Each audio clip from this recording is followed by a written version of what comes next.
Hello, good morning, good afternoon, or evening. Today we would like to present about application of differentiation. We are from EC1101D and we are from Group A. Before we start our presentation, I would like to introduce myself and my group members. I am Nur Aainaa binti Sabriee and I am the leader of this group. The picture in the middle is Alysa, Hanna, binti Hairul, Azman, and the picture on your right is Farisha Dania binti Budirahman. Now we're going to start our presentation. Some of us may wonder what is differentiation.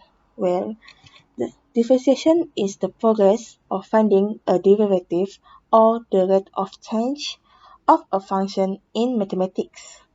In comparison to the absurdness of the idea behind it, the sensible method of differentiation is often performed by solely algebraic manipulation using three basic derivatives, four operating rules, and an understanding of how to manipulate functions.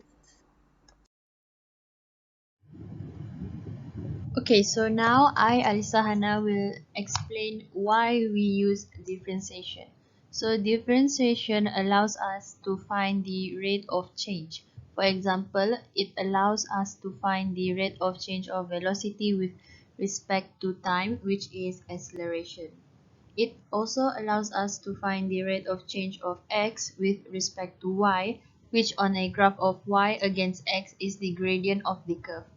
There are a number of simple rules which can be used to allow us to differentiate many functions easily. If y equals to some function of x, in other words, if y is equals to an expression containing numbers and x's, then the derivative of y with respect to x is written as dy over dx. For this assessment, we're going to study about related rates. Objective for related rates is to measure the rate of change of one quantity in terms of the rate of change of another quantity. For example, if the rate of change in quantity is positive, the quantity increases with respect to times.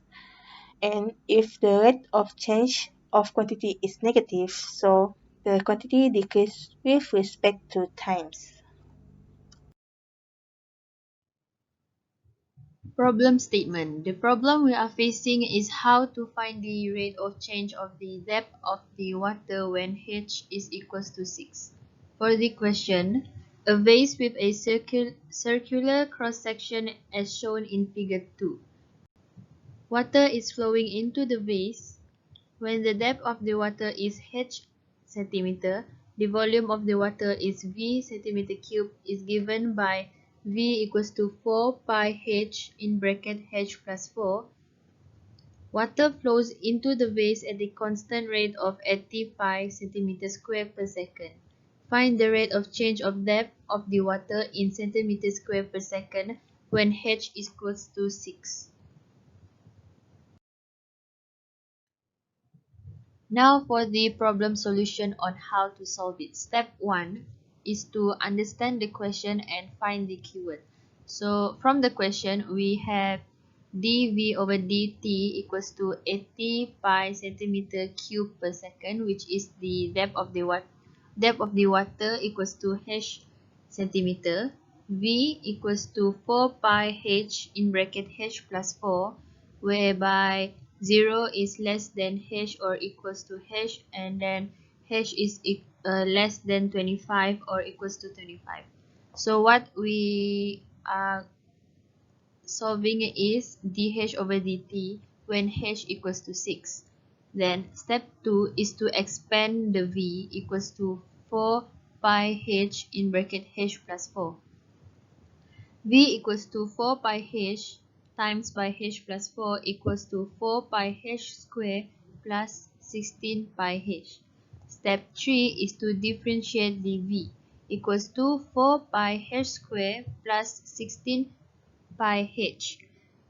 dV over dH equals to 8 pi h plus 16 pi. dV over dH equals to 8 pi in bracket h plus 2. The next step is to find dH over dt when dV over dH is equals to 8 pi in bracket h plus 2 and dV over dt is equals to 80 pi.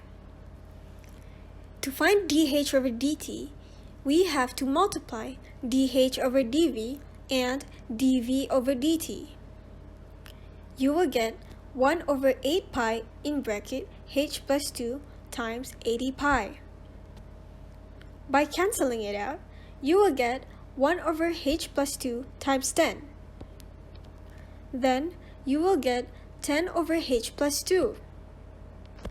The last step is to find the rate of change of the depth of the water when h is equals to 6.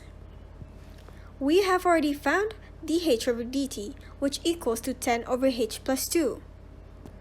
Replace the h with 6 and you will get dH over dt equals to 10 over 8, which equals to 1.25 centimeter per second. In conclusion, the rate of change of the depth of the water when h is equals to 6 is 1.25 centimeter per second.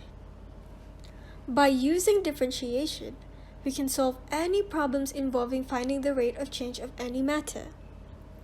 This concludes that the application of differentiation is included in our daily lives. These are the links of our references list that we have looked up. That is all from our group. Thank you for watching.